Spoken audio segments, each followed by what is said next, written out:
Have you ever had a dream so real it felt like a memory?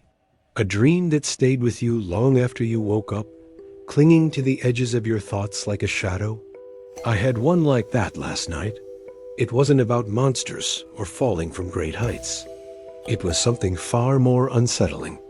In the dream, I found myself standing at the back of a grand sunlit hall. It was a funeral. The air was heavy with the scent of lily and the thick silence that only grief can create. Sunlight streamed through tall, arched windows, catching dust motes dancing in the air. Rows of dark-clothed figures filled the pews, their shoulders slumped in sorrow. At the front of the hall, resting on a stand and surrounded by wreaths of white flowers, was a polished wooden coffin. And on a small brass plaque, my name was engraved. It felt so real. I could hear the soft, muffled sobs echoing in the vast space. I could feel the polished wood of the pew under my hand as I steadied myself. My first thought was confusion, not fear. How could I be here, watching my own funeral? I felt solid, real. My heart was beating a steady, calm rhythm in my chest. It didn't make any sense. Driven by a strange and morbid curiosity, I began to walk down the aisle, moving between the rows of mourners. I wanted to see who had come to say goodbye. As I drew closer, I started looking at their faces, and that's when the dream turned truly strange. These weren't the people I expected to see.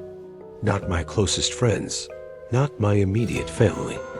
There was a barista from a coffee shop I used to frequent years ago, tears streaming down her face. A former colleague I barely knew was dabbing his eyes with a handkerchief. I saw faces I recognized from my old neighborhood, people I'd only ever nodded to in passing, now overcome with a profound personal grief.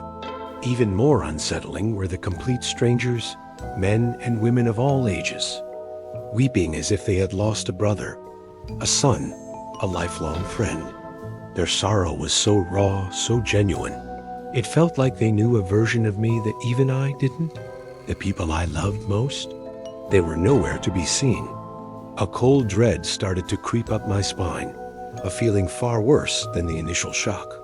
Why were these distant acquaintances and strangers crying for me? And where was everyone else? I continued my slow walk toward the front, my eyes fixed on the coffin bearing my name. The soft crying seemed to follow me, a chorus of unfamiliar grief. As I reached the front and stood before the coffin, the truth hit me with the force of a physical blow. A sudden, chilling wave of understanding washed over me, and the entire scene clicked into place with horrifying clarity. This funeral wasn't for my death. I wasn't dead. No, this was a service for my fading existence. Each of these mourners represented a part of my life that had already died. The barista was mourning the young, hopeful man who dreamed of being a writer. The colleague was grieving the ambitious professional who was once so driven. The strangers, they were mourning all the potential paths I never took, the different versions of me that could have existed but never did. They were crying for pieces of my soul that had been chipped away over time, so slowly I never even noticed they were gone. The funeral was for the man I used to be, the man I was supposed to become. It was a farewell to the parts of myself that had been erased and replaced by something else, something quieter, less vibrant, more compromised.